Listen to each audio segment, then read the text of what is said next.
2026 সালে শবে বরাত কত তারিখ, নামাজ কয় রাকাত আদায় করতে হবে, কোন কোন সূরা দিয়ে নামাজ আদায় করতে হবে, তারপরে নামাজের নিয়ত কিভাবে করতে হবে, রোজা কোন দিন থেকে কয়টি রাখতে হবে, নিয়ত কি, এবং বলবো শবে বরাতের ফজিলত সম্পর্কে কয়েকটি গুরুত্বপূর্ণ হাদিস, এবং সর্বশেষ আমি আপনাদেরকে বলে দেব এমন কোন দোয়া রয়েছে যে দোয়াটি পাঠ করলে আল্লাহ রাব্বুল আলামিন সাথে সাথে আপনার সকল মনের আশা আকাঙ্ক্ষা দোয়া দরখাস্ত কবুল করে নেবেন।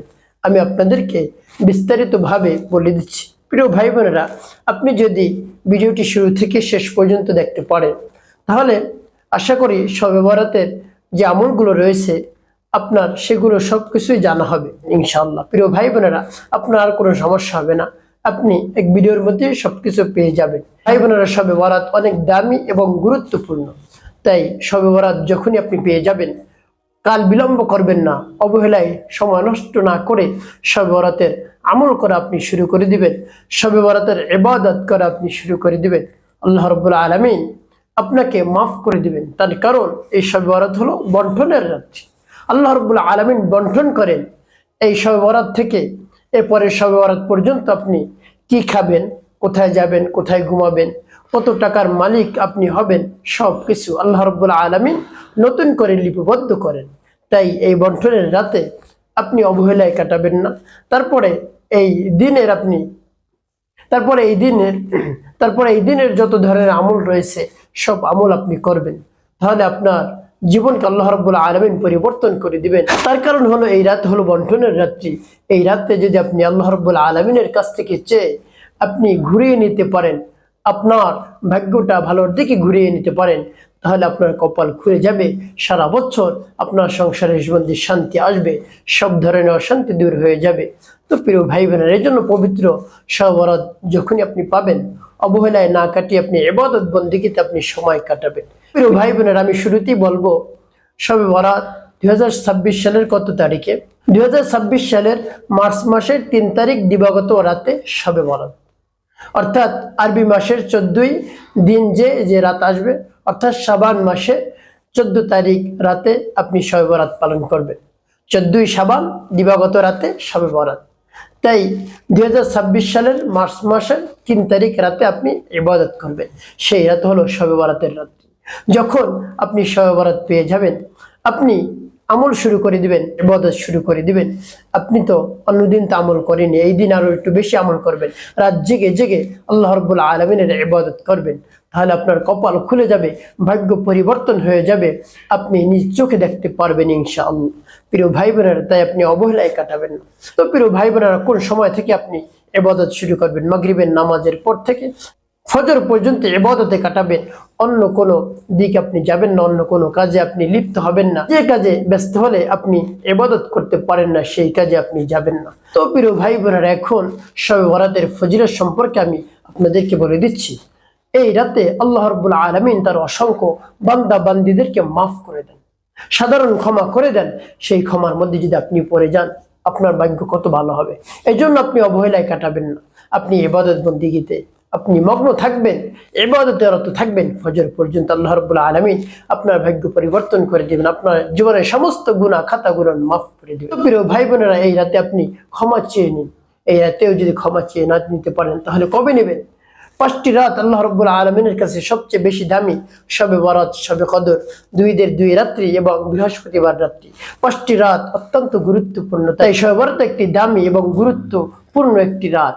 আপনি সেই রাতে আল্লাহ রাব্বুল আলামিনের কাছ থেকে ক্ষমা চেয়ে নেবেন, আল্লাহ রাব্বুল আলামিন অবশ্যই আপনাকে মাফ করে দেবেন ইনশাআল্লাহ। তো প্রিয় ভাই বোনেরা, আল্লাহর হাবিব সাল্লাল্লাহু আলাইহি ওয়াসাল্লাম বলেছেন, যখন 14 শাবান দিবাগত রাত চলে আসে তখন তোমরা রাতে দাঁড়িয়ে দাঁড়িয়ে নামাজ আদায় করো। ইযা কানাত লাইলাতুন নিসফি মিন শাবান ফাকুমু লাইলাহা ওয়া সুমু নাহারা। তোমরা রাতে দাঁড়িয়ে দাঁড়িয়ে নামাজ আদায় করো, দিনের বেলায় রোজা রাখো। তো প্রিয় ভাই বোনেরা, আল্লাহর হাবিব সাল্লাল্লাহু আলাইহি সাল্লাম বলেছেন পবিত্র হাদিসের মধ্যে, আপনাকে আমাকে অবশ্যই পালন করতে হবে। যদি পালন করতে পারি তাহলে অবশ্যই আল্লাহ রাব্বুল আলামিন আমাদের উপর রাজি আর খুশি হয়ে আমাদের সব কিছু দান করবেন, মনের আশা আকাঙ্ক্ষা বাসনা কামনা পূরণ করে দিবেন। প্রিয় ভাই বোনেরা, তাই আপনি নামাজ আদায় করবেন। আর যে নামাজ আদায় করবেন, নামাজ কেমন করে আদায় করবেন আমি বলে দিচ্ছি। নামাজ যখন আপনি আদায় করবেন সর্বপ্রথম তো আপনি উজু করবেন, পবিত্রতা অর্জন করবেন, তারপরে নামাজের মুসাল্লায় দাঁড়াবেন। আপনি কয় রাকাত নামাজ আদায় করবেন, আপনার যত রাকাত মন চায় আপনি আদায় করতে পারেন, কোনো সমস্যা নেই। 100 রাকাত, 200 রাকাত, যত রাকাত মন চায় আদায় করতে পারেন। তারপর নিয়ত কেমন করে করবেন আপনি? হ্যাঁ, আমি আপনার সন্তুষ্টির উদ্দেশ্যে কিবলামুখী হয়ে 2 রাকাত নফল নামাজ আদায় করতেছি, আপনি আমার নামাজকে কবুল করে। এভাবে যদি বলেন তাতেও হবে। তো এভাবে আপনি নিয়ত করবেন। তারপর কোন কোন সূরা দিয়ে আপনি নামাজ আদায় করবেন? যে সূরা আপনার কাছে সহজ হয়, একেবারে সহজ আপনি পাঠ করতে পারেন, সেই সূরা দিয়ে আপনি নামাজ আদায় করবেন। এখন বলতে পারেন, হুজুর আমি সূরা ফাতিহা আর সূরা ইখলাস পারি। সেই সূরা ফাতিহা এবং ইখলাস দিয়ে আপনি 100 রাকাত পড়েন, কোনো সমস্যা নেই। আপনার চিন্তা করতে হবে না যে একটি সূরা দিকে নামাজ হবে, অবশ্যই হবে। তবে আপনি যে সূরাগুলো পারেন না সেগুলো শেখার জন্য আপনাকে আগ্রহ থাকতে হবে। প্রিয় ভাই বোনেরা, এভাবে আপনি নামাজ আদায় করবেন। প্রিয় ভাই বোনেরা, কোন দিন থেকে আপনি রোজা রাখবেন আর রোজার নিয়ত কিভাবে করবেন, কয়টি রাখবেন? আপনি যদি 3টি রোজা রাখেন, 1 তারিখ রাতে আপনি সেহরি খাবেন, 2 তারিখ রোজা হবে, 3 তারিখ রোজা, 4 তারিখ রোজা, অর্থাৎ শাবান মাসের 13, 14, 15 এই 3টি রোজা যদি আপনি রাখতে পারেন তাহলে আইয়ামের বুঝের রোজা রাখাও হয়ে যাবে।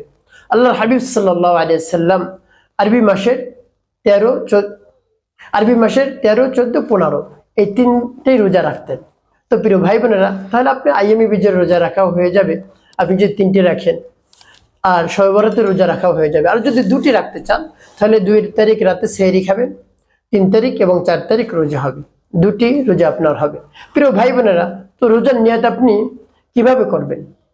আপনি যখন সেহরি খাবেন নিয়ত করবেন, হ্যাঁ আল্লাহ আপনার সন্তুষ্টির উদ্দেশ্যে আমি নফল রোজার নিয়ত করতেছি, আপনি আমার রোজাকে কবুল করুন।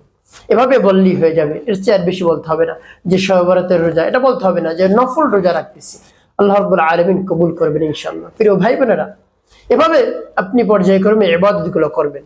তারপরে যে আপনি নামাজ আদায় করবেন, নামাজ আদায় করার প্রত্যেক 2 রাকাত পর পর কোন তাসবিহটি পাঠ করবেন? সুবহানাল্লাহ, আলহামদুলিল্লাহ, ওয়া লা ইলাহা ইল্লাল্লাহ, আল্লাহু আকবার, এটা পাঠ করলে হবে। তারপরে যখন এভাবে নামাজ আদায় করবেন, বিভিন্ন ধরনের আমল করবেন, তারপরে সর্বশেষ আপনি আল্লাহ রাব্বুল আলামিনের কাছে মুনাজাত দিবেন। আল্লাহ রাব্বুল আলামিনের সেই দরবারে হাত উত্তোলন করবেন, হে আল্লাহ আমাকে মাফ করে দিন, আমার জীবনের সমস্ত গুনাহ খাতাগুলো মাফ করে দিন। আল্লাহ রাব্বুল আলামিনের প্রশংসা করবেন, হে আল্লাহ আপনি হলেন আমাদের খালিক, আমাদের মালিক, আমাদের হায়াত দাতা, জীবন দাতা, রিজিক দাতা, সব কিছু আপনি আমাদের দিয়ে থাকেন। আপনার শক্তির বাহিরে কিছুই নেই, সর্বশক্তিমান আপনি। আপনার কাছে আমি আপনার সেই দরবারে হাত উত্তোলন করেছি, আমার দোয়া দরখাস্ত কবুল করেন, আমার মনের আশা, আকাঙ্ক্ষা, বাসনা, কামনা আপনি পূরণ করে দিন। এভাবে আল্লাহ রাব্বুল আলামিনের কাছে বলবেন। তারপরে একটি দোয়া আপনি পাঠ করবেন, তারপরে যে দোয়াটি পাঠ করলে আল্লাহ রাব্বুল আলামিন আপনার দোয়া কবুল করে নেবেন, সেই দোয়াটি আমি আপনাদেরকে বলে দিচ্ছি। যেমন রব্বানা আতিনা ফিদ দুনিয়া হাসানাহ ওয়া ফিল আখিরাতি হাসানাতাও ওয়া কিনা আযাবান নার। তারপরে সাথে আরেকটি দোয়া পাঠ করবেন, রব্বানা তাকাব্বাল মিন্না ইন্নাকা আনতাস সামিউল আলিম ওয়া তুব আলাইনা ইন্নাকা আনতাত তাওয়াবুর রহিম। এভাবে যদি পবিত্র শবে বরাতের রজনীতে আল্লাহ রাব্বুল আলামিনের কাছে বলতে পারেন, ইবাদত করে, অবশ্যই আল্লাহ রাব্বুল আলামিন আপনার মনের আশা, আকাঙ্ক্ষা, বাসনা, কামনা পূরণ করে দেবেন ইনশাআল্লাহ।